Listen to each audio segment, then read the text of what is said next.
I know. I'll tell you the same thing. I went to work for mayor, and, it happened in class when we said trading land for Israel and everything, and we said the best thing to do, he said, if he has the Torah, read it. And I said, well, Baba Rebbe needs to get involved.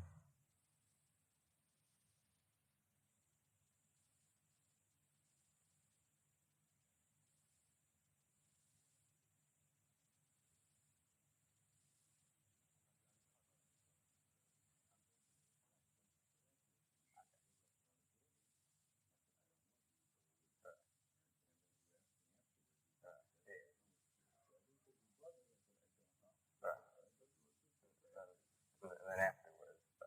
But no, basically, I told them I didn't want to go to the Baba's place anymore because of the things that they said, and they wanted me to just, before I decided to leave, discuss altogether what was said. So, but I'm hot. I mean, I recall. So here I typed up the stuff that was said. So if you would want a copy, I remember I took notes that day. So.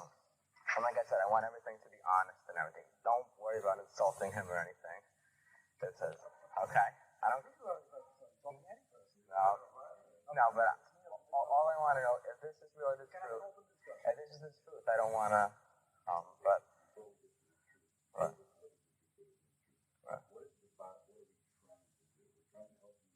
right.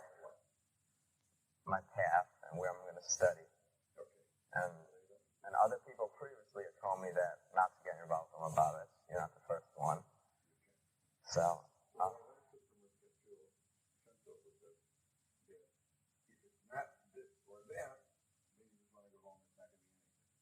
was thinking that's accurate.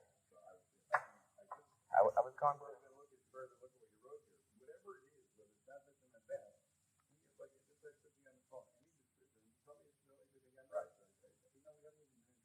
This is Rabbi Shochet. This is Rabbi Kaplan. Yeah. Oh, okay. Okay. I think before anything, I didn't understand the disease that it's not easy, or either them I'm going home and I'm going to right now.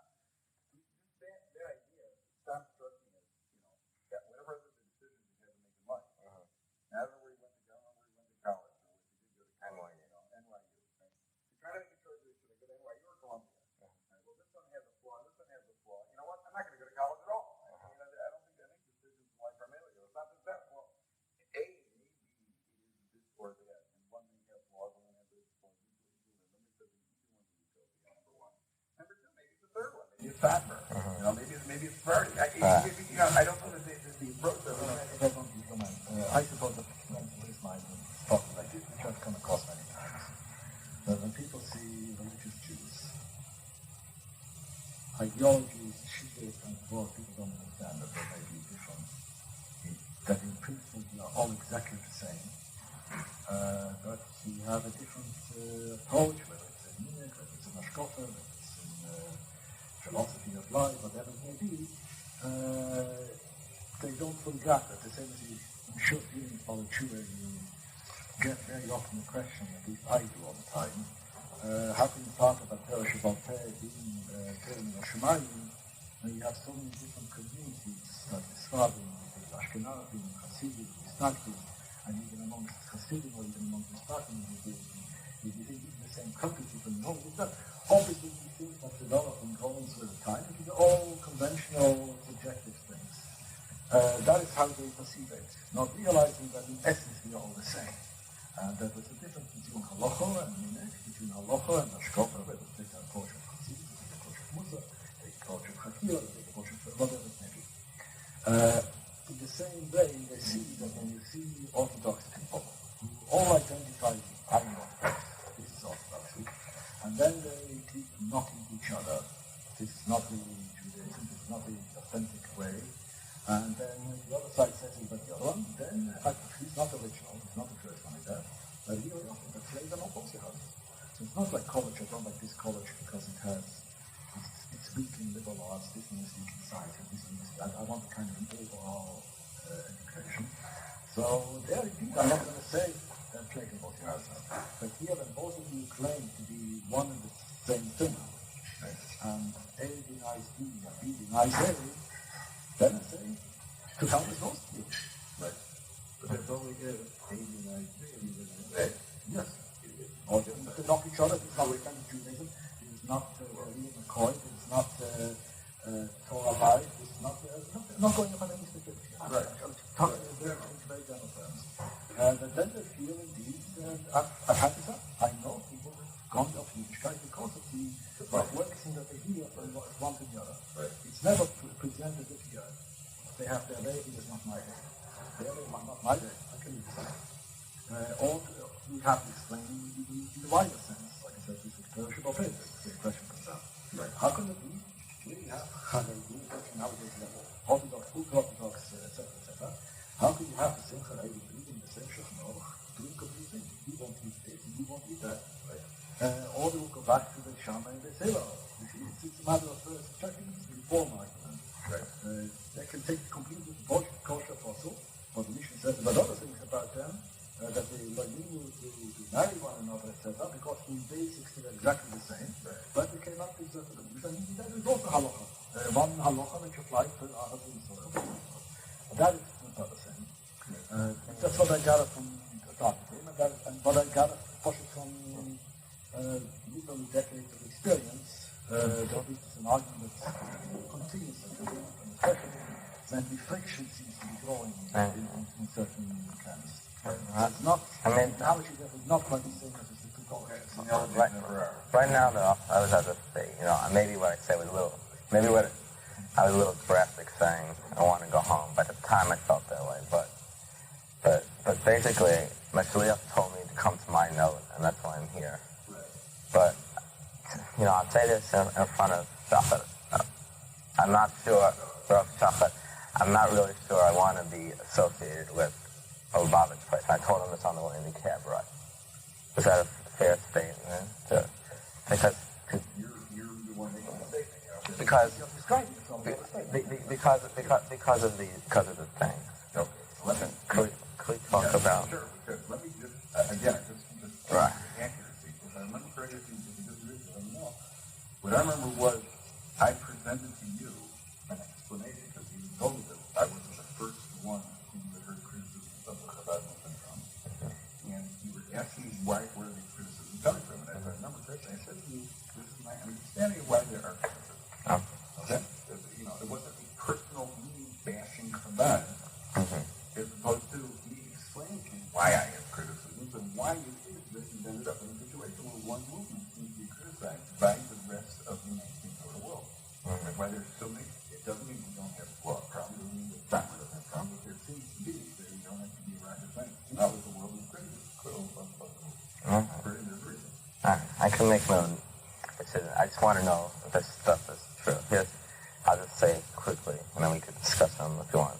Lubavitchers don't engage in serious learning time. I wrote this down exactly, word. Instead, they spend time putting tefillin on people. You don't find there are no masters and scholars within Lubavitch since they don't learn enough. They believe... Yes, there are no masters. Maybe you use it as a metaphor to saying there are hardly any. Okay, well, that's what you said. They believe Yiddishkeit is only worth it if you're a Chabad. They're interested in turning people into Lubavitchers because everybody else is just missing it. The Rebbe was not a Torah leader or a tzaddik. He wasn't recognized by the rest of the leading Torah scholars as one. Yes, he had charisma and a great mind, but it doesn't make you a leader. He never put an end to this idea of him being the Mashiach by saying flat out that he wasn't. By doing so, he misled a great number of people, mostly Bali Tshuvas, who didn't have enough Torah knowledge to know better. This whole movement is in disarray. There's no organization. It's not a Jewish belief to think Mashiach will be from the dead. Saying the Rebbe will come back as Mashiach, or saying like Jesus will come back, be the Mashiach. We said that a few times. I'd rather send my kid to a public school than to a Chabad school. The Rambam states also Mashiach will come at a time when we're not focusing on it. So why was the Rebbe creating such Mashiach awareness? Did he think he knew better than the Rambam? They're preventing a started diversion of Judaism and the good... I misspelled it. Presenting a started diversion of Judaism. This is all direct quote. The good they do doesn't make up for...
pretty much all of them, because, you know... So where I'm coming from, again, is I've never been in a Chabad yeshiva. Okay. I've never been in Kfar Chabad. I got some drugs for once. I've never been in any of these places. I've never done research on the movement by going through everything that goes on in the movement. So what I'm telling you is, and this is the point that I mentioned to you, and I think that this is the crux of the issue, but I spoke with the country as well, that whether every single word is absolutely precise and accurate, right? The bottom line is that just the Mashiach issues, which are still something that you are even more extreme than he is against the Mashiach. Just what he told me. Which I see immediately when I met. When I met, I spoke to him on the phone. I told her that Joe was the first Lubavitcher that I've met in years. He was on the ship. Right? I was at the Lubavitcher wedding, where the wedding was my wife and I were at a wedding with a cousin of hers. The wedding was in the husband, but even when that husband died, the person who walked away it was a Mashiach rally. Now, the bottom line is that whatever good is being done, whatever good is in the movement, from your perspective, it's not a question of us debating who's right and who's wrong. Because I'm not who's wrong. It's not the issue over it. If someone can, you can come and debate Chabad. Well, the next point out is you're trying to make a decision, you guys, where are you going to go? You're trying to make a decision, you look around and you see, okay, here's two movements. Here's the movement, and here's the movement. This movement has some good, does good. This movement does good, in your opinion. But over here, you clearly see the rest of the Torah world feel that there are major problems in the movement. Something is definitely spun out of control. I don't think there's even Chabad that would be denied that something is spun out of control. Even if you say it's a minimum, it's still enough of a minimum. You still hear a lot more about Mashiach or about whatever it is that their campers drop out of their planes and their posters up on paid for billboards, so on and so forth. It appears that something is spun out of control.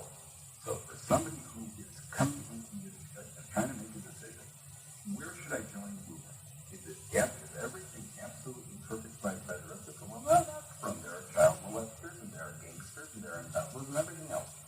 Do you have an appearance of the movement in and of itself having spun out of control the way you have by Breslov and by Chabad?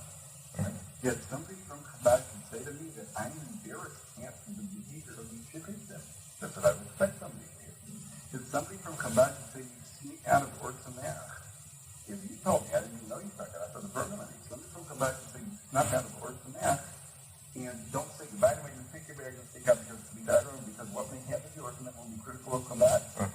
You know, the nature of people is that if you want to be critical, I'm not threatened by your criticism. I'm only threatened by your criticism if I truly got something to hide. Or if we have serious problems. Chabad, I don't think this is an answer. Chabad is perceived by the rest of the Torah world as having serious problems. Not the least of which is there's no concrete leadership at this point. Okay. How would you define Torah world? How to define Torah world? I can't give you a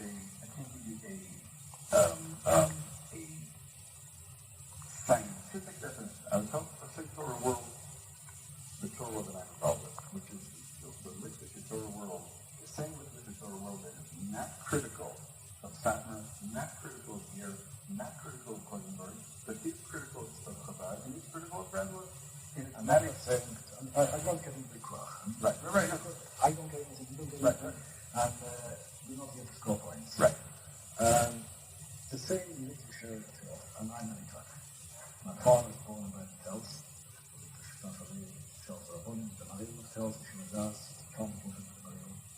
My grandmother's father's side is the Shochet. My quotation mark pedigree is literally unbroken chain of some 3 generations of Rabbonim and Rosh Yeshivas being Israel. From the Nebuchadnezzar Shepikor, from the Nebuchadnezzar Chaim etc. On my father's level, was a Tom Prophet, it was a Chover, this was a Meir Bloch, a Chover was the Rabbon Mitzvah Bloch, who became the successor from the etc. He became a Lubavitcher. Tell us never forgive me for that. He became a Lubavitcher not in Europe, he came to Canada in the 50s.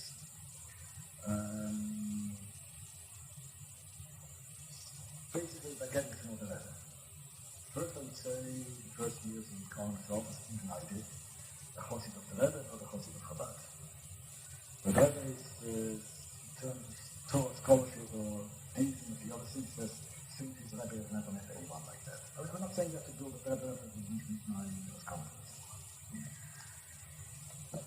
Die also Sprache der Badenkoffer. Könnten Sie das schnell. That matter, Bengis, this is the race and Father Uncle. So my credentials in what you would call the Torah world are as perfect as you can possibly get. In terms of background, in terms of knowing that's how I work. That's how I was raised. I was raised on helps. My dad and brothers were part of the whole in Switzerland. 10 years, then became Shiva in Holland. And then because of war, funken mit Küchenschwein raised, because of Chinuch, he decided to pack up and move to Canada. Okay. So that was the whole background. But at the same blood in Switzerland. One I got a good dose of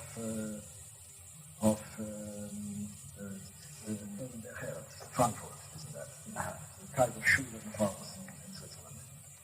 But now that he remained complete as that. Ask anybody from Tells, still especially from your generation, each one and every one can tell you. In Shuidat, you'll find several Shuidat that says my father's name is on recorded. It's not completely finished there. I'm completely familiar. There's not one global of leadership of my generation that I have not met.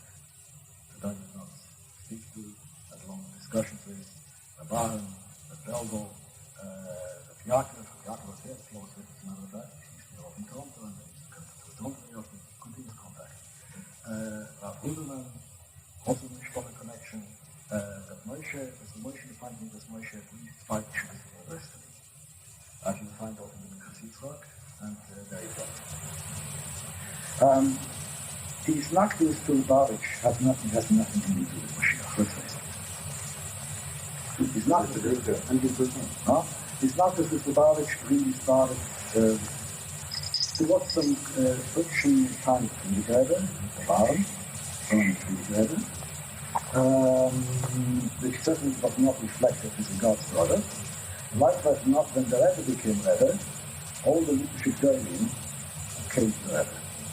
When they came to America, from the Sharop, and they came to America, okay, came to the Rebbe. The Shochet is something different.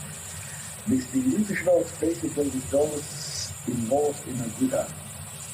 The real conflict started when the Baruch refused to go into Chilach HaTzmai. So this was the early 50s.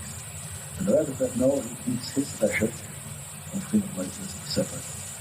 And did not enter into that. That's how the first friction started. Then the argument, the basic complaint in the 50s, and that I heard from the Rosh Yeshiva themselves. I taught them that the Baruch went out for boys, Schwarzenberg, Kielberg, etc. First of all, speaking very well. The argument. I learned about this, and by learning about I used to go to them. It's the local connection, and the whole Mikar and Curtis. But they speak of error. You have to be concerned about yourself. You have to preserve and safeguard what you have. Check the type of Mishpir from the idea, from the Mishpir from the etc., etc. So the whole Kirush work, which today is practically not a single, including Satmar, movement, quotation mark, that is not somehow or other involved in some type of Kirush. Exactly what the Baruch did today, and today is not only that they do it, but even denied the Baruch has anything to do with it. That they kind of as if they are the innovators. The seed program, the summer programs and the standard from the yeshivas to that, but which was the original outreach work, plus what we did in the other. So it did not really then do his Islakdus. Islakdus goes back in some circles back to historical reasons, let's face it. Going back to the whole Islakdus of Hasidus. And why do they pick specifically on the Baruch, as opposed, like you say, Ger and others? Because Ger and the others did not really. First of all, Ger was part of the, how should I put it, the Buddha establishment. Most part of the material, Ger was the Buddha, to an extent. Even more so than the Lithuanian organization. And the Malibarish stuck out. It was a kind of military version. Not that they ever complained in terms of tyranny. They did the very Malibarish stuff with the arguing, the Malibarish, especially since externally the Malibarish, they get a hot and recognize in the state. And the Malibarish will look more like a Lithuanian. And the ultimate learning that when Ho gets also that because the wishing, garments, etc. It's as opposed to the other Hasidic groups, it's not that Marcus is finishing, they are them, we are us. So that really, they are related together because of the Chabad, the Mussachari, all these other things. And being, or Taka being more, so many Rabbonim, Stam Rabbonim, not talking Chabad shoes. So it's doing a Rabbonim in America, so it's doing a Rabbonim in Israel. What's his name? That's what was one of his first Kaplan in Yazov, and says that so it's doing a Rabbonim here, many of them there from Chabad, they Chabad identified with Chabad. So there we felt more of on the one hand, Moorish, on the other hand, as Chabad became an ever more identified group with Chabad houses, with Chabad centers, Chabad shoes, Chabad Rabbonim, Chabad Moses, Chabad Yeshiva, etc. Nobody ever said the word about emotions per se. These matters in a way was then way before the Mashiach business came. Every time there was another thing that Chabad did, somehow the views shifted. It became the attack on the Shochet in the field, it became an attack on this aspect. The previous complaints are completely forgotten. Until now, they're kind of zeroing in on the Mashiach issue. For example, take that one statement here. Again, I'm not Bikuchen. I think I'll be as Bikuchen. So please forgive me, I just want to explain certain terms of where he comes from and what he has heard when he was in Albany, Paul Dennis Lee, etc. That the Rebbe was not recognized that the leading source was as one. Would you say that Moshe Feinstein is a Torah scholar? Would you say that Shlomo Zalman Auerbach is a Torah scholar? Would you say that, and I can give you never mind the Hasidic world, all the members of the Yetzer, if anybody in the Hasidic world who says one word against the Baal Shem, maybe one. And I'm not talking about even today's next generation, I'm talking even about all those who live in the next generation. But all felt the who? Hasidic? Rafutner? Okay, let's think of Shach alone. That's obviously, that's a separate partial. Let's take Rafutner. Do you know that Rafutner came to the Rebbe Chidus? And therefore, and they came to ask about the Shaylas, asked the Rebbe for brachas. I'll show you in the Rebbe's letters, Rebbe's responses, which have now been discovered. No. Rafutner, I knew Rafutner very personally. As a matter of fact, Rafutner, I would say, is somebody else closer than anybody else. Because I was really impressed by the man. Since my innocence, he invited me to his house, Farokere, something, and used to see me in the yeshiva. He called me, he came to tell just when they left from my father's chasna. Just gone from my father's Topish Tzadik, and the 30, and so he could tell, he still remembers that. So he also felt a kind of a close connection. He remembers my family, also from Kellen, and from another family from Kellen, and my grandfather was from the Dorf, and besides, he's the cradle there. He told me personally, I had a rumor, which I am confronted directly, that he learned to see this with the Rebbe. Yeah, he came to Rebbe's house. He came to Rebbe's house every Shabbos morning before davening. He used to learn there, the Rebbe out. Yes, and he spoke to me about the Rebbe in glowing terms that he didn't know Chositak. Yeah, what is that? That he came to the Yeshiva and all that, walked out backwards from the Rebbe, like a Talmud and Rabbi. He was seen by young people. It was Nachmol, the Rebbe, who was sitting here for his mother, came there. Rebbe asked him to say something, or that this man and my brother, and that was sitting there. Mom can come to the Rebbe. I was surprised. I was really surprised. And then you see the Rebbe's truth to him. He asked very profound Scheiß in Kabbalah, in Chassidus, which nobody knew about. Because now it's from the Mastil, now they have all these hypotheses. Nobody knew about it. Huh? No, they nobody knew about it. The same as people did not know about my letters. Yeah. And you all knew about my letters. Also, some names were found, which they now find first, that's of general interest. So it's not fast. Nobody's going to say anything ever in the Rebbe's name. Signed with Rebbe. If I was speaking of the crudest missionaries, he's never going to read the Rebbe's name. I'm saying. That would be okay. No. They will say about the interpretation of the Rebbe Sikhs. They will say that's what the Rebbe said, that's what the Rebbe meant. But then say chapter and verse. And I call them in public and say, you will not be missionaries.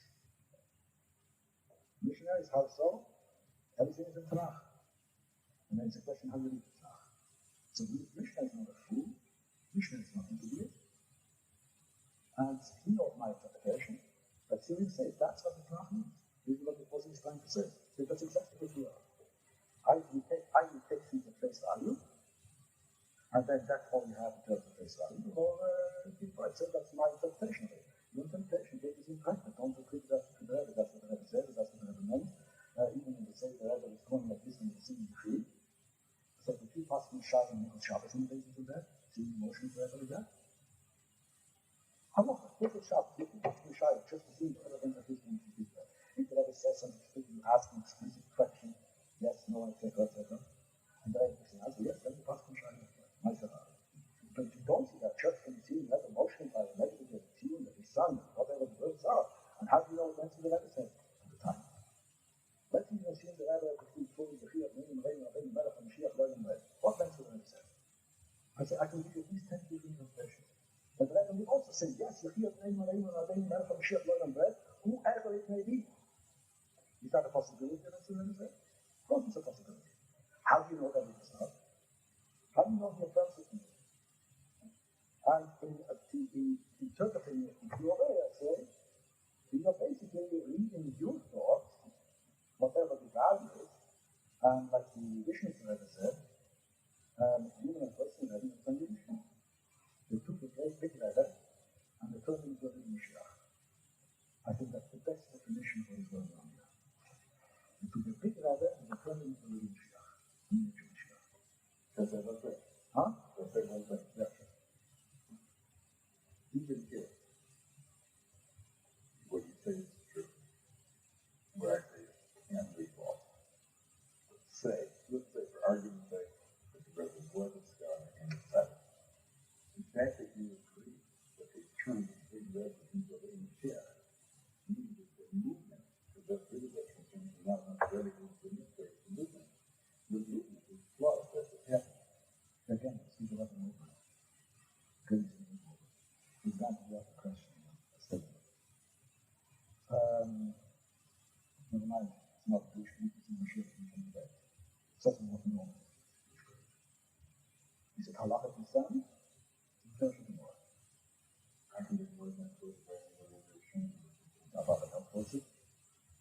not close, but it's more. What is the more? Yeah, And it's a short to Shochet. yeah.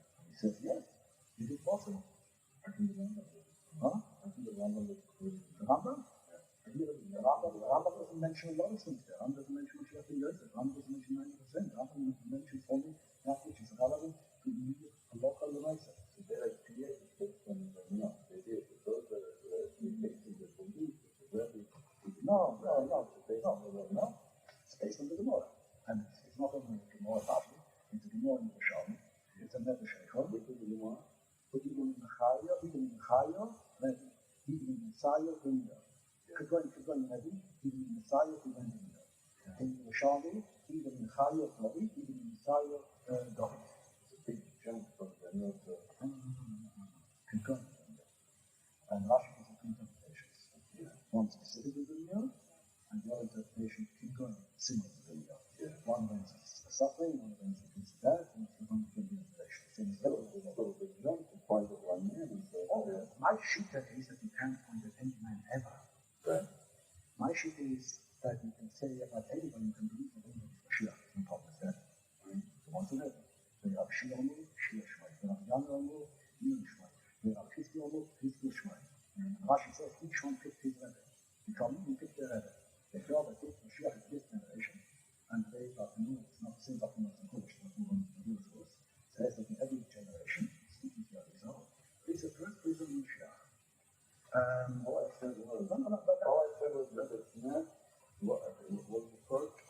That to say that Mashiach is from the dead is not too true. So how do you believe to say Mashiach is from the dead? And then saying that will come back as Mashiach is like saying Jesus will come back as Mashiach. Okay. So Now, if somebody asks me, Rabbi Keller, who tells me, please, I'm going out of the I have a sponsorship touched in face. And he said this also. I'm sure. I do not believe, I do not know whether there is Mashiach. In the Rebbe's lifetime, if somebody asks me, do you think there is Mashiach? I would say yes. And why would I say yes? I say, if I go by the criteria that the Rambam enumerates, and bring Mashiach is this guy, I personally, again, emphasis, I personally see him as a candidate. No transition. Would I say that the Rebbe is Mashiach? There's a big difference between saying I believe the Rebbe is Mashiach and saying the Rebbe is Mashiach. It's a big difference. One is stating the present. The analogy we should give is say that I married my wife, I have a choice of many other girls. And would I say that my wife is the prettiest of them all? No, I wouldn't. Would I say my wife is the most intelligent of all girls? No, I wouldn't. Would I say the greatest follows leaders? I wouldn't. But overall, obviously I picked my wife, the same as you picked your wife, because he felt that here I find that which I'm looking for, which is my ideal. So to me, and over that, it has to be the same. My wife is the ideal wife.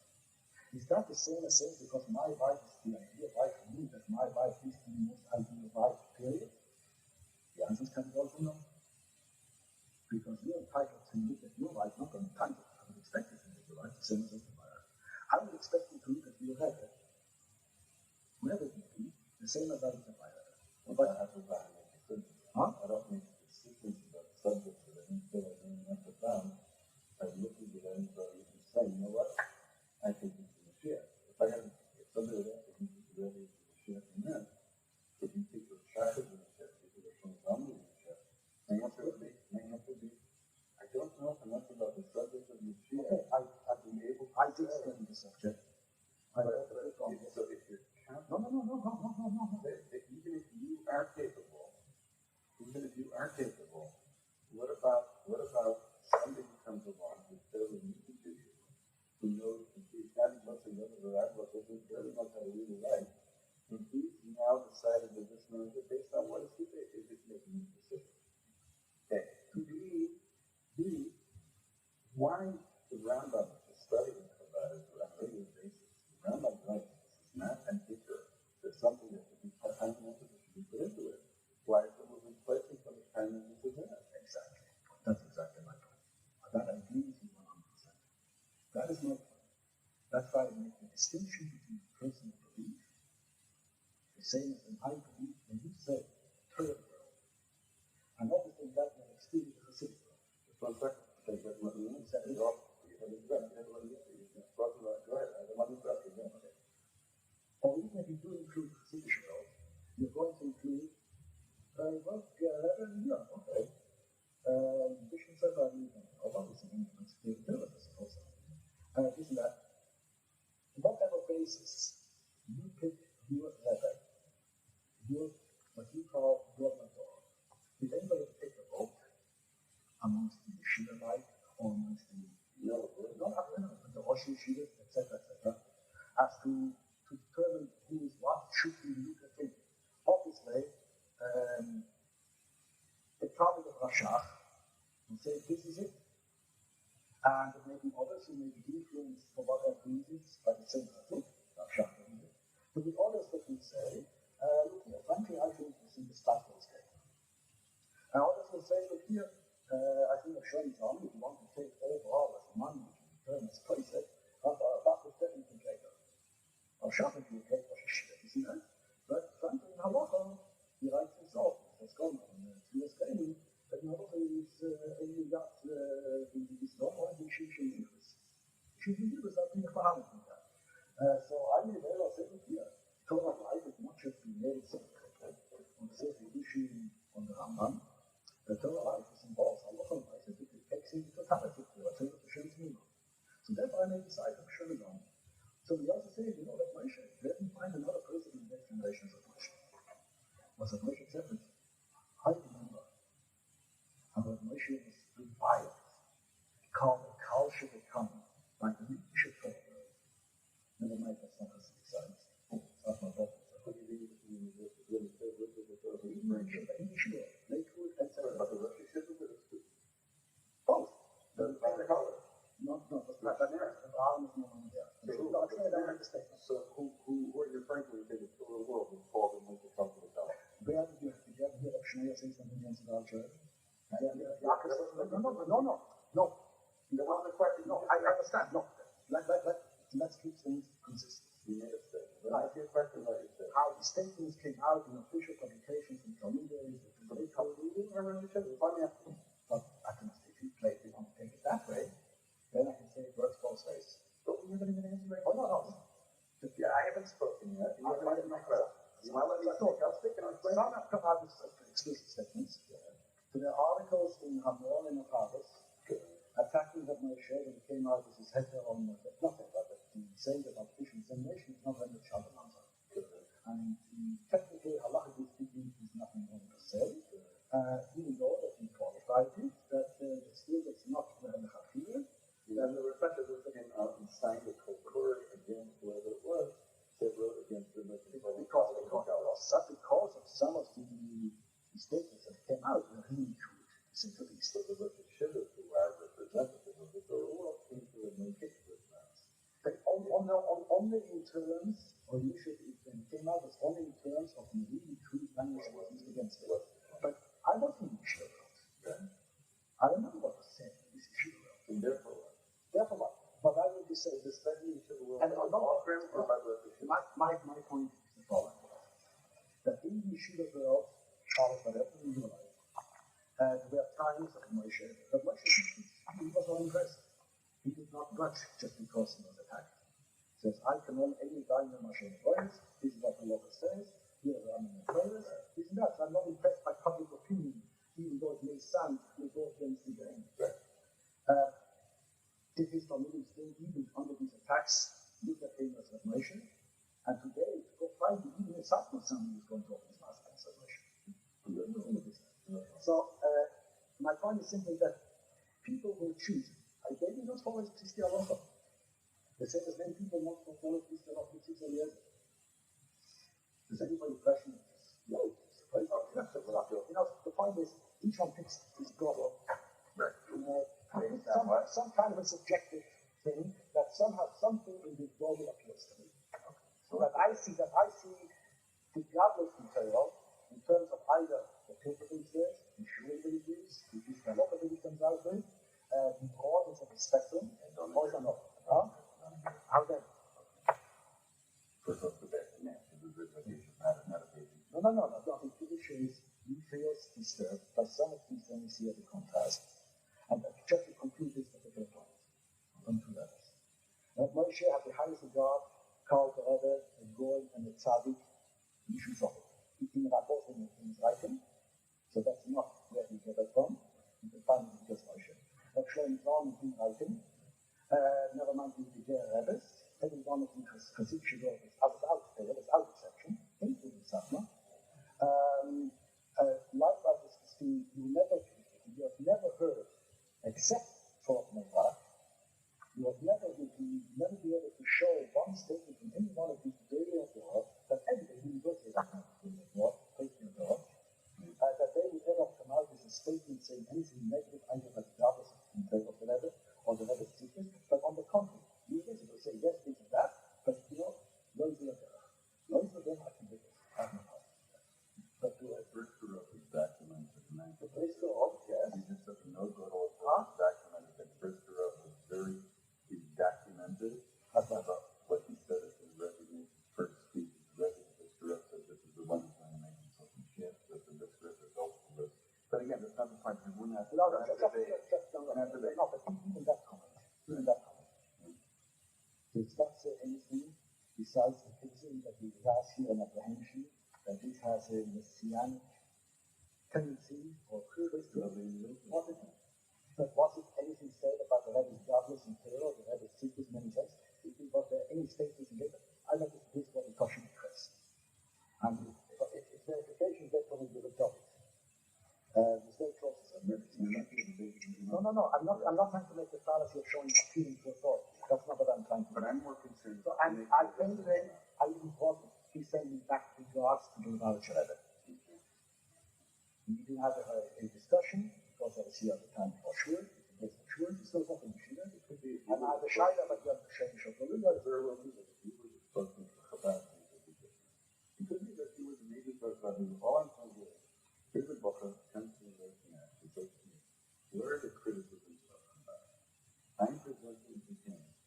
I don't know enough about the chef. I don't know enough about what he's building for us. I'm telling him, how do I make decisions about it? He's free to choose to listen to me if I make sense, and to listen to me if I don't make sense. I'm simply telling him, I've been in various yeshivas. I've been associated with the yeshiva world. I make very few decisions on my own, but I feel I don't know enough about Judaism. I make my decisions not based on looking at somebody and saying that this is Mashiach in the Zohar. I don't know enough to determine if Ramosha is the Zohar. The only way I can make any determination about Ramosha is based on his maybe coming up everywhere when I learn about bigger sense of things. In number two, my Rebbein, if my Rebbein don't know, they tell me that they're Rebbein.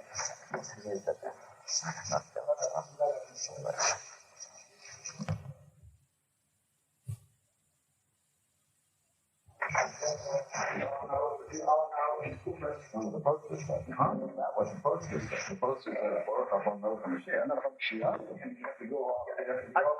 I agree with you that it is better again. Okay. But we're not debating. No. But we are the same. But all the same. And I feel about them. It's not but it should be. Right? I'll tell you why it should be. But I told Israel, that's not fair. I told Israel that we're not going to get into an argument. No, I don't want to get into that. All we're doing is trying to help him stay out. But he's concerned. So I'm telling you where these statements come from. I'm convincing you to the world. I am simply quoting what I've heard from Reb Keller, from my Rebbein, people who I clearly see know more than I do and understand more than I do. Everywhere you go, you get all the right answers, and that could very well be the way things should be. But the Metzius is they aren't. You've got problems with people pointing the fingers at Rebbe. You've got a lot of ambiguity about the Rebbe told about himself at all. You've got tremendous amount of ambiguity what the building Torah held about the Rebbe, certainly after considering Moshe died in 1985, and things got a little out of hand after Moshe died. We don't know what Moshe would have said after he died, or Rav Hutner, or anybody else. We only know what the Brisker wrote long before the Rebbe died, or the Brisker died. The bottom line is, that helps make a decision. Comes to me or and says, what should I do? I didn't even bring up Chabad. He threw the name at me in fear. I said, I don't know, because I don't know. I don't know where the Rebbe is holding. I know what I suspect the Rebbe is holding, because I see a lot of similarities to Rebbe and Shochet. So that's where it looks to me like the Rebbe is holding. My opinion, though, doesn't matter not here, not by Shmai at this point, doesn't make any difference, because it's not an issue by me. The issue is, what am I supposed to tell him? He's asking me to join the movement or not. My answer is, open your eyes and look around. You got to choose a movement the same way that anybody asks, should I join Breslau? I don't know their philosophy. I don't know what they're about. I don't know. They could be. They got. Who knows? All I know is that they're messed up. They are messed up, and there are a lot of good wrestlers who are critical of the bananas and so on and so forth. Let's stop at this point. Okay, I let you talk. Let me just make the point. And then we'll be on the right path. All I said, and all I'm trying to point out is, even if anything I say here is patently false, and 100% not true, the fact remains that even if it's not true, and you could prove it clinically or through swarm or riots or personal agents, the bottom line is that this isn't my belief. You see that Reb Keller, who writing in the Jewish Observer, which is now being published and is being circulated to 10,000 responses or whatever it is, Reb Keller is also writing something which I'm quoting. So there is an Abarbanel that says otherwise. The bottom line is that it's still with the Abarbanel, not the Rambam. And that's not the way the Torah world looks at the world. The Abarbanel is a Rishon, according to many. And the Abarbanel is certainly authoritative. The bottom line is most people never read the Abarbanel, like kind of Yeshua. Most people don't know Shitas of Abarbanel. They're not including the Shitas of Abarbanel. The person needs to know the Rambam. And that's not the issue. Because the issue is you're trying to make a life decision. Are you going to go agreeably? Are there problems in Chabad? Widespread, massive problems. There are widespread, massive problems. Are there problems in the whole world? Yeah, but there are problems everywhere you look. You don't get any other movement anywhere, except for possibly Breslau. No other movement nowadays is spun out of control with the Messianic and is regarded by the secular as being a Messianic movement. If I say to you, which movement in Judaism, say to anybody ask you, which movement in Judaism is a Messianic movement? Whether they're right or wrong, you're going to say Chabad. Whether they're right or wrong, the bottom line is, I'm trying to make a decision. Now,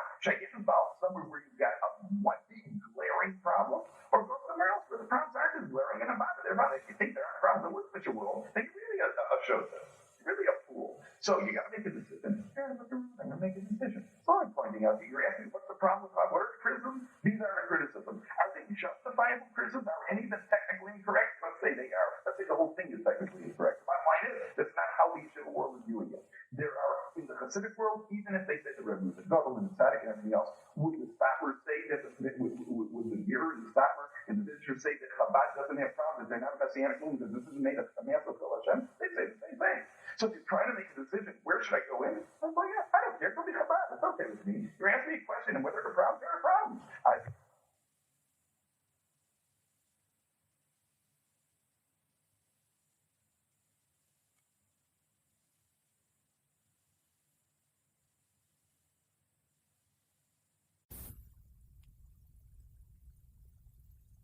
Go in? I'm like, yeah, I don't care. Go be Chabad. It's okay with me. You're asking me a question, and whether there are problems, there are problems. I've got nothing personally against Chabad. I got nothing personally against Hasidus. I have nothing personally against it. When you say to me, that's not really what was bothering people. It was really bothering them because they didn't join a good as Israel in Pinot Hatzmoy. I'm not even aware of that. I wasn't aware of that till just now. Because when I grew up, I used to have a picture on my counter of the Lobster Rebbe. My brother came in and said, why do you have the picture? Up until about 1988, I had a picture in my living room of Lobster Rebbe. My only snarzus is because what I've seen when I take a group of students up to Tzfat, and there are planes flying overhead, dropping posters, dropping things that say, Baruch haba Melech HaMashiach, and the Rebbe's picture is everywhere, Baruch haba Melech HaMashiach, and everywhere you go, you're trying, Baruch haba Melech HaMashiach. And I've got to pick up the pieces and try to explain, or if I get on a bus and you're flying, and somebody says to me, because I'm wearing a black hat, I'm not clearly distinguishable from me. Somebody says to me, Mashiach hasn't come yet, has it? And now I've got to account for that. At that point, I say, hey, this movement has got problems. I don't know anything about the philosophy. I've never read Tanya. Tanya is clearly an acceptable work. It's written by Reb Shneur Zalman, who was a tzaddik Yisodol, and quoted in halacha. I don't know anything about it. I don't know anything. I don't care. The bottom line is, I open my eyes the same way that I choose a Rebbe. My responsibility to God after Meza Esron is, God is not going to ask anything of me for more than, did you live your life reasonably? Could you have done anything else? I could be investigating other religions my entire life because I've never seen every other religion. At a certain point, the person comes along and says, hey, listen, like you said, your analogy to the wife. This is reasonable. Could there be a better woman out there for me? Could be. Right? Is it time to make a decision? Otherwise, you spend your life to never make a decision. Now, I'm looking around. Could there be another religion? Theoretically, could there be another religion? Well, some people argue there could be. When a person is saying, well, I've seen the major religions, Christianity, Islam, and all the other insignificant, and I see that this one, have you ever investigated Christianity? Have you ever investigated Islam? I don't know anything about it. I've never read the Quran. I don't know. Maybe there are others. And the bottom line is, at a certain point, this seems to be it. Based on what I see, it seems to be it. When you're trying to pick a group in Judaism, so I'm saying that. Here, I've got a list of problems that the Torah world is trying to provide. The entire Litvish Torah world, the Hasidim, as you would expect, Hasidim were desperately trying to cover over because, after all, it's family, it's Hasidus. But the bottom line is, they're critical. They're quotes that are critical. The bottom line is, you're trying to make a decision. Here, make a decision. Is it inaccurate that the Rebbe, this is a belief of Judaism, not a belief of Judaism? I'm only talking about the criticisms there. The criticisms I've heard them, I don't know the about enough. These are criticisms. You want to make a decision? Make a decision. I'm telling you, you're asking me this. What I'm telling my help on it? I agree with everything you say, except for one thing. Yeah. You keep talking about Lubavitch as a movement with serious problem, Rasness, big movement with serious problem, falling by the sides. In other words, you're committing the fallacy of overgeneralizing, judging and painting with a brush everybody equal. If I were to ask you a simple question, and I know already what your answer is going to be. How many Lubavitchers, percentage-wise, proportion-wise, are involved in the Shikist movement? Is this a majority? Is this 50-50? Is it a minority, small minority, very small, etc., etc.? That's exactly the point. That's exactly the point. The point is that the numbers don't matter, because as soon as he comes to Urs Hamas telling me, before he ever met me, he says to me, why have I heard so much criticism of Chabad? It doesn't matter what the numbers are. There are a lot of Jews, there are Litviks who throw stones at cars on Shabbos also. Right? But you don't have the entire world is not viewed as a problem in the Litvish world, in the guts that they're trying. Everybody knows a couple of wild guys out on the street. That's not how Chabad is perceived. Whether they're right or wrong doesn't matter. That's how they are perceived. And what exactly is what the problem the world has with this perception? Let's even assume, for argument's sake, The reality, of course, if you were to look into it carefully, you would see that it is a small minority. But who do you hear from? And there have been statements being published on behalf of the official body of Lubavitch, of those that the Rebbe appointed to take care of Lubavitch affairs after his peer, Agudas Chassidah Chabad, Tzirei Agudas Chabad, all these official bodies, without exception. We don't know who he appointed. We don't know who he appointed because there was infighting among the Kaplan, and we don't know what was going on. There's no infighting. The Rebbe said, Agudas Chassidah Chabad is in charge. Maybe he mentioned the will has been published and before they started in the newspapers. The will that they believe that he wrote. No, there's no question about that. No question. No question whatsoever about that. No question in your mind. There's a lot of question in my mind. No question about that whatsoever. But that's like saying you have questions about the Torah. Exactly. There's no. Question about the Torah? Yes. You have to have Kabbalah to get rid of Where was the will? Here you have it more than a Kabbalah. Here you have the Ksav Yad of the Rebbe. Who had the will? It's so difficult for me to say. Who had the will? The Ksav Yad was with a lawyer. The Ksav was with a lawyer. The Rebbe signed it in the week of the Shiva. The week of the Shiva of his wife. With witnesses. And depositing the lawyer. As a matter of fact, the Meshachisten and the Rebbe had a stroke. And there was a rumor there is a will. They denied it. In Brooklyn there is no will. The Rebbe could not possibly have written a will. Because the Rebbe is going to live forever and ever and ever. The Rebbe is going to be Mashiach. The lawyers as by law required. The Rebbe wrote the law. Well, for what? Look, if you're going to argue this way, well, they did. No. You're comparing it to Chumash. I don't compare it. That's right. What do you have on the Chumash? That's not the point. That is the point. The Rambam writes explicitly. The whole you're looking at the debate now. No, I don't, because you are throwing here a question. How do you know this? I'm not the one who's making debate. You're making debate. I was making a statement, and then you started questioning it. Okay. The Rambam writes that the whole union of Eidos is Xeros HaKosov. Why should I ever trust Eidos? Nonetheless, the Torah says if there's Eidos, you have to accept it. So by questioning the Rebbe's will, you're questioning Torah law. You're questioning basically the whole tradition. You're questioning basically everything about Torah Mino Shemayim. Because you have no evidence for Torah Mino Shemayim except the Kabbalah Miguel Adara. Who do you have the Kabbalah from on the will? Who do you have the Kabbalah from on the will? What Kabbalah do you have? What evidence do you have of this Kabbalah Miguel Adara except for the written evidence of the Torah Shabbat? I have no suspicion in the other will. The other Rebbe, the Ger Rebbe, Gabbalim were fighting over what's going to happen or how to deal with the Ger Rebbe. With terrible fighting. Show me one person that is questioning the will. Show me one person that's questioning the will. And you're looking at one. I don't question. I don't know if he wrote the will or not. I don't know if he wrote the will or not. There was enough infighting among his Gabbalim. About what? About how to deal with him, who's going to take over after he dies. About what? I'm talking about the will now. Don't mix in other things. I'm talking about the will now. Is there a will or is there no will? How would you ever question? How would you ever accept a will? If I saw under certain, I have no reason to suspect that somebody's tampering with the will. So I wouldn't question over here. I have plenty of reason to suspect somebody's tampering with the will. Because the Gabbalim were fighting over control of the Rebbe. Is he saying that? Were they fighting or not? Is there anybody? No. Krinsky and Groner weren't fighting over who's in control and the Rebbe. About the medical treatment. After the medical treatment, and what about as far as who's going to be the main spokesman and who's in control? No. They weren't fighting about it. They all agreed. They cool out or agree. That's not what the book said. Which book? The book that came out about secular writers about what's going on in Chabad. And do you accept the secular writers? No, about the Shiva world? No, but so here not, here yes. They're not writing about the Shiva world. They're writing about who Gabbalim are fighting about power. They're not writing about the Shiva world. Our works about the Shiva world. With all the going to prostitutes and all the things that's going on in the Yeshiva world. You want me to show you these books? I know what's going on. This is sociological. I know what's going on in the Yeshiva world. I don't know what's going on. So you accept it. I'm at least looking at something where either they're lying outright, or Groner and Krinsky were fighting about who's going to take control of the movement since the Rebbe was out of commission because he had a stroke. Were they fighting or they weren't fighting? Now, either they were or they weren't. If they were fighting about that, they could very well have been in a position where there's no one alive who has no heirs. Both of them are in the will mentioned, and Label Groner is one of the signers of the will. Then I'm being convinced that the Rebbe wrote the will. Huh? Then I have no problem. But that's the fact. Label Groner was one of the signers.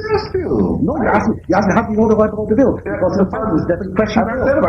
You just answered my question. I asked you, how do you know the Rebbe wrote the will? Now you're telling me how you know. Because it was signed. Because I said the Rebbe wrote the will in front of the lawyer. The Rebbe signed it. Witnesses signed it. And you said, how do you know this was not a Tampa will? Yeah, which was a valid question. That's right. You have to question every document. Only if there's fighting, I do question it. If there's a reason for somebody to tamper with it, I question that. There was no reason to say it. Now you're telling me they're both signed on it. If they're both signed on it, then I'm convinced. So you're telling me that is you conceived the possibility that is a whole big conspiracy with a false will, which everybody recognizes, including a non-religious lawyer who has no axe to grind, that he's the one in front of In a Chabad, everybody recognizes, there are many that recognize something even more patently false. Like that he's a Mashiach. Therefore, they recognize nothing. They recognize a will. I have no problem. I don't know enough about formal opinion. Rabbi Kaplan, with all due respect, please. Now you're getting into exactly that area which I didn't even want to get close to. That this is turning now into a vikuach. You are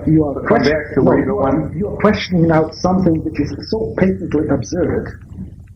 So patently absurd that you're pulling out the rug from all types of argumentation of anything that nothing will count as evidence, if nothing will count as evidence. If you want to be a radical skeptic, I will start to question whether the Briscoe ever said that or wrote that. I would expect you to.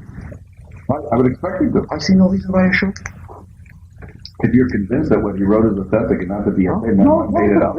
If they say so, and two people, Yidden, which as far as I'm concerned are Cheskes Kashrus, and everyone has the Cheskes Kashrus, and unless you have the evidence to the contrary, then I have no choice but to accept it. The same as coming to court. Any witnesses coming to court can be false witnesses. Comes to Rambam says, you must believe. I don't know if the Yidden believes the resident of the What if?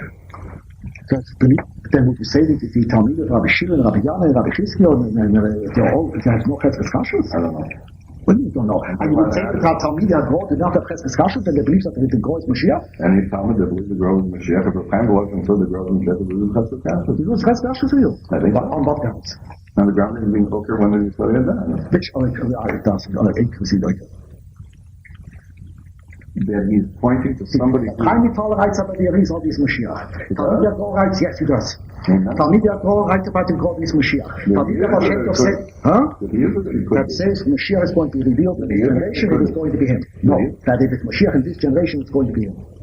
That means Solomon said it about the Chazon Ish. Not that he is. It's a Mashiach. It's him. He didn't say that he's the Mashiach. There's a big difference between if there's a Mashiach. Okay. I'd also say if there's a Mashiach. Now you're coming back to what I said before. If there's a Mashiach. Now you're coming back exactly to what I said before. Yeah. Exactly what I said before. What's that? We are in full agreement. There's absolutely nothing wrong with somebody believing that X is Mashiach. No. That's not what you said. Yes. That's exactly what I said. For somebody to say, I claim that he is definitely Mashiach, that is it's not kshira. That is not kshira. It's stupidity. Okay. Why is it stupidity? Stupidity? Because you have no way of knowing. Right. Could that person be Mashiach? Most definitely could. Okay. Could that person be resurrected as Mashiach? Most definitely yes. Right. I cannot limit the English in that. And there's a clear amazing tzaddikim before Mashiach comes. Did Grunner say it could be Mashiach or is Mashiach? I don't care what Grunner says. Because in quotes from Krinsky and Grunner, that said that he is Mashiach. I don't care what Grunner says. What has that got to do with it? I don't care what Grunner says. I don't care what Krinsky says. I don't care what anybody says. If they say that they believe that is Mashiach, I have no problem. So you believe it. And if somebody will tell me I believe Rav Shach is Mashiach, I have no problem with that either. If a Ger person tell me Ger is Mashiach, I would expect him to say that. I have a problem with that. I have a big problem with that. What is your problem? I would expect the Ger person to say, if anyone in our Torah is Mashiach, the Rebbe is them. If he says it, the Rebbe is the Mashiach. I would expect the Ger Rebbe to know. Yes, there's a very big difference. No, he's saying somebody is, and if somebody is the Mashiach, it's him. There's a very big difference. If you go out on the street calling anybody on the street will tell you there's a difference between those. What does it mean I say that I believe the Rebbe is Mashiach? I don't know. Does that mean that the Rebbe is already Mashiach Vadai revealed? That is an absurdity. Why is that an absurdity? Because that you cannot say about anyone until Beis HaMikdash has been built, until there's Kibbutz Galuyos, until there's been Bas Menatzeach and all the Milchomas Hashem. The Rambam defines that. Why are you asking me? Ask him what his impression was as an the idea of saying about a certain individual that is Mashiach. If you say he is Mashiach Bepoel, as opposed to Bekoyach, or the Rambam makes a distinction between Cheskes Mashiach and Mashiach Vadai. Yeah. If he means Mashiach Vadai, that is an absurdity, because the Rambam says Mashiach Vadai you will not know until Mashiach will have completed all his work that proves that he is Mashiach. So are all the followers who are saying there is Mashiach and they've learned up the Rambam and they have kavanah for the Rambam's Cheskes Mashiach and Mashiach Vadai, that's what all the people are doing? No. No, Am Meshugoyim will say it's Mashiach Vadai. Okay, are the Meshugoyim very, very visible to the rest of the world? Yes. Even if they're a minimum of Chabad? Yes. That's right there. The same as the homosexuals are very visible. And make the propaganda and demand laws. Right, basically 5 to 10% maybe of the population. You don't have more homosexuals among the Litvaks. I'm not talking about that. I'm not talking about that. Right. I'm giving a different analogy. Right. Are the heterosexuals or the homosexuals more vocal? In all the publicity, in all the laws, completely vocal. Right. A small minority. Right. They claim that they are constitute 10% of the population. Even if that were true, it's still 10% versus 90%. In reality, most scientists and sociologists, as I say, probably closer between 3 and 5%. Right. But they are as vocal as if they would be the majority, or at least come close to that. Right. That is in the nature of people, right. that those who protest, those who demonstrate, those who have an axe to grind, right. those who have a cause to follow, they are the ones who are vocal, they are the ones who are visible, those are the ones who are heard. Would you say it's a major problem in the movement? It depends how you ask the word problem. Is it a major problem? Yes, it is a problem. And it's a major problem for the movement as well, insofar that it gives a total misperception, distortion, etc., etc. So let me clarify. Yeah. If a guy would ask me, should I be a Litvak or should I be a Satmar Chassid? I say, okay, let's take a look at the pluses and minuses. You've got a very big minus in the Litvak world. It's a very big minus. There are a lot of Bachrim that are leaving Torah path and they're becoming secular in the Litvak world. You have a much higher attrition rate of people who were born from home and leaving those from home. You have a much higher number in the Litvisha world than you do in the Satmar world or in the Ger world. We can come out of this now. In the Satmar and the Ger world. I would expect you, if you're trying to make a decision, you're neutral, you're trying to make a decision, should I be a Satmar or should I be a Litvak? I would expect you to examine the available data. Where are the problems? Are there problems in the Satmar world? I'm sure there are. I'm not even aware of them. I've never really researched it. I don't know. I'm sure they have problems. I would expect you to research to the best of your ability, and at whatever point, in a certain point, say, okay, no, I got to make a decision over here. Here there seems to be a glaring problem. I'm toying between the two. It's either Satmar or Litvish. I'm toying between the two. Everything seems about equal, or perhaps equal, but over here I see a major problem. You've got a lot of guys who are no longer religious from the Litvish world. I want to raise a family where they're all going to be religious. Well, I'm therefore going to be on the Satmar. I say to you that is a reasonable decision if all else is equal and you know enough about the movements and so on and so forth.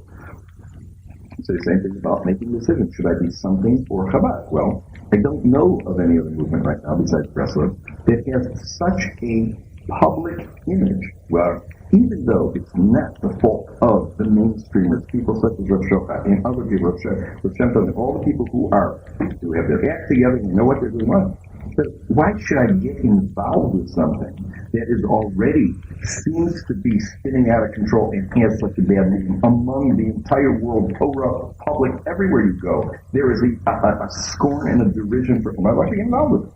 You want to break down, you want to examine the Pirtei Pratim? Here are the Pirtei Pratim. But that's essentially what it came down to, if I remember the discussion correctly. Why should I get involved in where there are such criticisms? Why should I get involved? You want to get involved? Like I said, get involved. Makes sense. It's okay with me. Okay. This will partly touch on some points made earlier, that we didn't discuss here. Lubavitch is looking, where there's a Lubavitcher, that's with it. If you don't not Lubavitcher, you're missing it, etc. It's incorrect. It's incorrect in the philosophy of Chabad. No, but it's not the perception that I've gotten. I've been involved in field work for, I would say, close to 4 years. Right? Not once. And I can honestly say, I'm not saying that to pride myself or to brag. I've traveled all over the world. I can honestly say that I was brought back to Yiddishkeit literally thousands. And not just from mainly for many years my main occupation was as coach, bringing them back from Jews for J and this and that, etc., etc. Not once in all the thousands of cases, literally not once, did I ever mention the word Chabad. Did I ever mention the word Lubavitch? Did I ever urge them to go to the Rebbe? Or any other things? And this one asked me, no, I realized that. Back to what you said, he has the option to do Satmar in the Torah world. Just because there's a greater rate of attrition in the Torah, so-called, I personally, I find it offensive. Nothing against you. But this terminology is continuously used. I find it very obscene and offensive to speak about the Torah world and in the Hasidic world. No, I know the terms used, but I find it obscene. I'm not saying it to you. Okay, is the literature world better? Huh? I say the literature world? I have no problems with literature world. Because you're not it's not you. It's not you. Again, don't misunderstand. I'm not trying to protect you in that. But I find it obscene and I find it in writing also. It's making it sound as if the Hasidic world is not Torah world. Because Torah means Torah. Right. Torah means halacha. Torah means everything that Yiddishkeit stands on. So the Hasidus refer to it as we're going to do Torah and Hasidus. I always wondered about that. By Torah and Hasidus, we're going to come and start. I've never heard Torah and Hasidus. They are Nigla and Hasidus. No, there's a Torah and Hasidus. I never heard that. We're going to have a, what do you call it? We're going to learn Torah and Hasidus. I never heard that. I was wondering, I never heard that expression. That's not a small point. I say Nigla and Hasidus. These are the expressions we use. Never Torah and Hasidus. You're 100% right. It's an insane dichotomy. So, but if he has this option now between, let's say, Litvish world and Satmar obviously is something exotic, in garments, in isolation, etc., etc.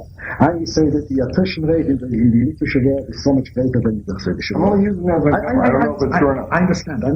Let's leave that. I say, therefore, you say, then you add it, a very important object, everything else being equal. Right. Then, logically, reasonably, he should go with Satmar. Yes. Right. The key, however, is decisions like that are not made on collecting statistics, are not made on perceptions on what is that. Decisions like that are made because by that argument, it's an argument which is already in the Medrash, that Acher Rab La'apres, the Jews should have long surrendered already. The Jews have surrendered to the world. We should follow the Goyim, because there are so many more. And you can say there's a much more greater attrition rate in the Torah world. I'm saying about the majority. A greater attrition rate in the Torah world than there is people coming from the Frum to become Baba Tshuva. So therefore, let's follow the majority in Judaism as a whole. We all recognize the whole born of Jewish mothers, all are halachically Jewish. So therefore, this is the majority. The Reform conservative form 80% of American Judaism. Orthodox is barely 20%, if that. So therefore, we should all become conservative reform. Why get involved in the hassle of this? The argument, the analogy goes pretty much the same way. The answer to that is obvious. The answer is you don't look at statistics. Statistics I can cook whichever way that you want. The very same statistics I can cook it both ways. The answer is you examine what it is about. What does Chabad stand for? Are the Meshugoyim in Chabad? No question. Are there Apikosim in Chabad? No question. Are the people who have gone completely off the deep end? No question. But like you said, in the Litvish world, we are exactly the same. Is it proportionally the same? Equally the same? You don't know, I don't know, I really don't know. But that is irrelevant. That's irrelevant to the whole cause. It's not a question, why get involved in the hassle? And I'm not saying that, did I ever talk to you that you should become Chabad? Did I ever mention, even in the Ivy League, ever mention anything about Lubavitch or Lubavitch Rebbe or Hasidus and this and that? The learning of Hasidus, yes, Hasidus is part of Torah. Anybody who denies one word of Hasidus is like denying the sales of Nicholas. There's no difference in that. It's the same as Shema Yisrael Hashem Elokeinu Hashem Echad. But, so we learn Hasidus, we say the insights of Hasidus, but to say, what is that? If you deny one word of Hasidus, it's like denying? Where does that come from? Where does that come from? Rambam. He speaks about Torah Min HaShemayim. To deny any part of Torah is the same as denying the whole Torah Kula. One race in Torah. That is part of Torah of Torah. What is? Anything that is Torah that comes from Goyli, Yisrael, and different things, and that is part of the tradition is Torah Hashem Temimo. To deny any part of Hasidus, all of Musa, is literally Torah Kula. Good. There's no question about that. I don't care. To deny Beis Shammai. But Mokum Beis Hillel Shammai and Beis Shammai in the Mishnah. Right. To deny anything that the Shammai says, it's Shira Kol HaTorah Kula. Right. That Chazal can say it's in a Mishnah. It's dismissed. The same of any Kol Mashetam Mitvosik Osid Lachadesh Nifon Moshe Sinai. Right. Kol Mashetam Mitvosik, any Tam Mitvosik. So this means what the Baal Shem Tov says, what the Alter Rebbe says, what the Lubavitch Rebbe says, what the Moshe Feinstein says, and so forth. If you disagree with what he says, surely in person disagree, you're entitled to disagree. There's nothing wrong with that. But to disagree with something and to say that is not Torah Hashem, Torah Hashem Himach, that's a big difference. To deny that's not, unless you can show that it goes against it. Right. So in that sense, to deny any part of Hasidus, deny the Baal Shem Tov, any of the Hasidic Rebbe, what they say, in order to deny the Bison Salanto, the Bison Plaza, is Kfira B'chol HaTorah Kula. The point then is that I do not examine I don't look at the politics of a movement. I don't look at the politics of Sameach. I don't look at the politics of Eshet Torah. I don't look at the politics of Bells or Lubavitch or Ger. I look in terms, Torah Halacha is the same regardless of Chosid or Misnagid. Bratzover or a Ponevisher. It's the same Shulchan Aruch, the same Shulchan this and that. Where we differ is in terms of Shita.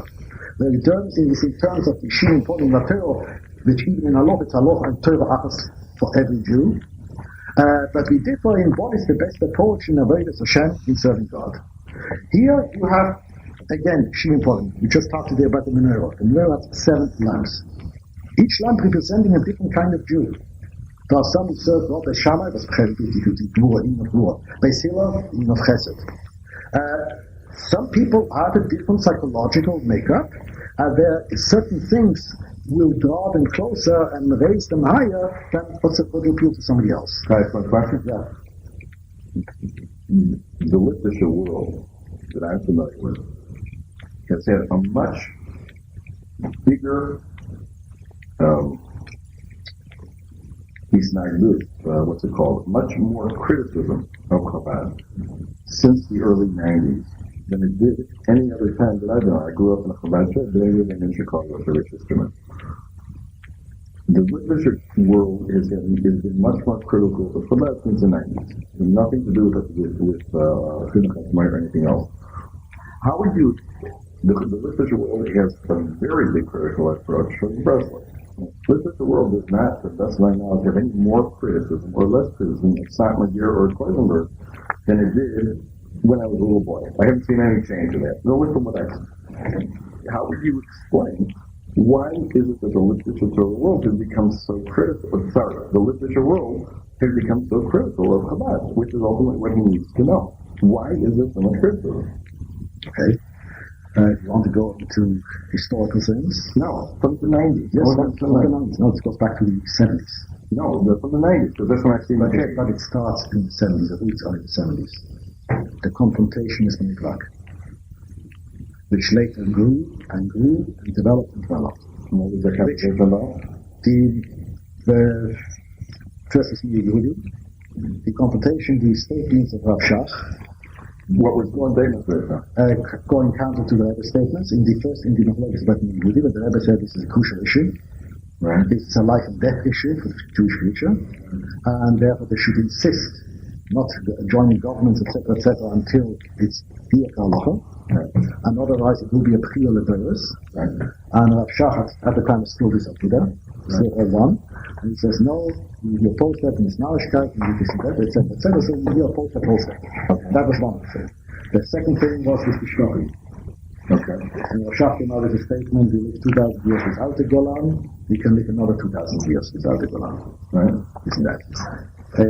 You know, it's... Well, how much of it was based on Mashiach? How much of that do you think is responsible for the... Nothing. That's really not responsible. It the world is very, very slightly based on Mashiach. Huh? No, later on it all was focused on Mashiach. Right. It all was focused on Mashiach. What right now? Everything came compounded. But these nactors, they have this open opposition and pamphlets and statements, derogatory letters and proclamations, etc., which have never existed beforehand, came out in that Machlokes. Partly completely the fault of the Snappies, partly the fault of the Hasidim, where they also started provoking it further, coming out with counter statements, how dare you attack the Rebbe, and coming out with language which was inappropriate. Right. Once you get into a fight, once you get into these debates, then all you hear is just what you don't want to hear, and then just keep shooting, and after a while you forget what it was all about. This is unfortunately what happens to human beings. And this grew up. Then came the Mashiach issue. Mashiach issue, basically, if you really, anybody would read the Rebbe's letters, or the Rebbe's statements, or the Rebbe's sikhs, or the Rebbe's memory, would not find one word about Mashiach in them. With all this hypertension and provocation, this is it, etc., etc. If anybody today would pick up the swallowing of the Chofetz Chaim, you'll find that the Rebbe has not said one thing, not one word that the Chofetz Chaim did not say. Yeah, but somehow, Including, this is it, today, not tomorrow. somehow the Chanan Weissman and the others come in, nobody points to On the the contrary. Chofetz Chaim. You are the Mashiach. Two. That's why it couldn't be. It's a question. Right. They didn't say he's living on another. Huh? They didn't say he's living on another either. Okay, that's irrelevant. To me, it was irrelevant that Rebbe's Mashiach also, to be very frank. Right. The Alter Rebbe, the Balatanya, was once asked whether Mashiach will be a Chassid or a Misnagid. He said, well, definitely a Misnagid. Balatanya said that. So they asked him why. He said, because if he's going to be a Chassid, the Misnagid will not want to go with him. But we don't care. Unfortunately, what has happened now in history, the exact reverse. That a certain group in Lubavitch, they would say, it's tough to the Rebbe. And that is the whole fallacy of the Mashiach. That's where they went off the deep end. That it's no longer a question of Mashiach, it has become a question of who is Mashiach. Right. And who is Mashiach? Only my Rebbe can be Mashiach. Which the Rebbe did speak out publicly as late as 88, as late as 89. In public surveillance. How come he never wrote about the Divine Office? That I am not Mashiach. Depends who, huh? How come he never wrote the Divine I am not Office? Mashiach? I am not Mashiach. That the Rebbe can say. I am not yet Mashiach. That he did say. In the Divine Office? And Label Groner will be the witness. He wrote That it in the Label Divine Office? Groner said it publicly. Did the Rebbe write it in the Divine Office? The Rebbe never wrote the Dvar Malchus. Dvar Malchus is simply a publication of the Sichos of the Rebbe. Did he say it in the Sikh and have it published? Huh? Why The Rebbe said, is it having a public secret? why? It's in printed Sichos? Yes, it is in printed Sichos. I like this. But not in those that will publish as pamphlets. Why not? Those are the ones that went out to the public. But that's the same people who say,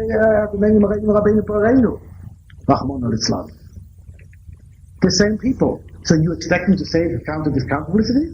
Let me tell you an argument I once had with one of the main issues here. Dovid from Tver. He says, look here, the Rebbe would even say in a public statement. I told him, I told him to be serious. And the Rebbe said, we're saying the Rebbe's Mashiach, you are counterproductive in the sense of postponing Mashiach. That's what the Rebbe said. How so? He said, Baal Shem Tov writes in a letter that he had this meeting with Mashiach, the Holocaust of Lenin, and he asked Mashiach, Mosak Kosima, when will you come? And Mashiach answered him, and Hasidus will be spread over the whole world.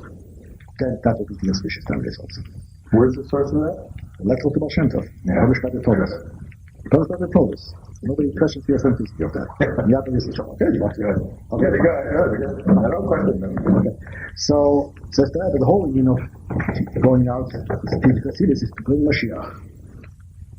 To bring Mashiach. Now when you go to a Jew, and even if you turn off one single Jew by telling the Rebbe is Mashiach, that's going to turn him off, obviously that Jew is not going to learn Hasidus.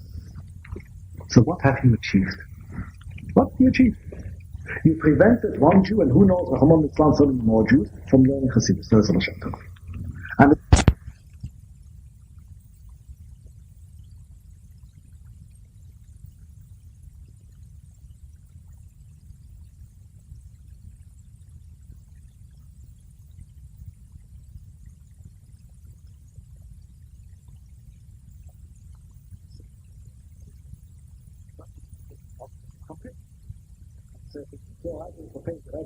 what do you really mean?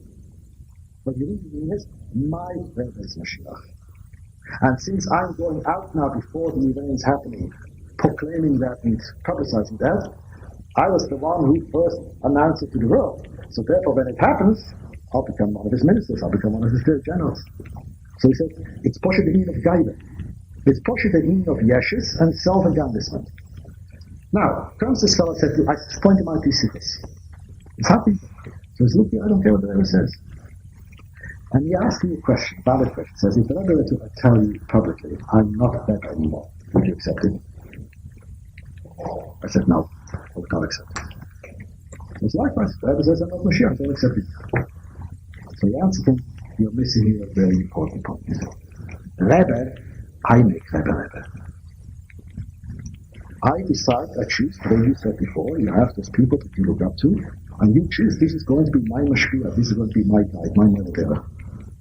You have a choice. But somehow, whatever way, conscious, subconscious way, you feel a certain kesher. It's Very conscious. My personal round and Shira told me that the man, I didn't choose Roshach, I didn't choose Roshach.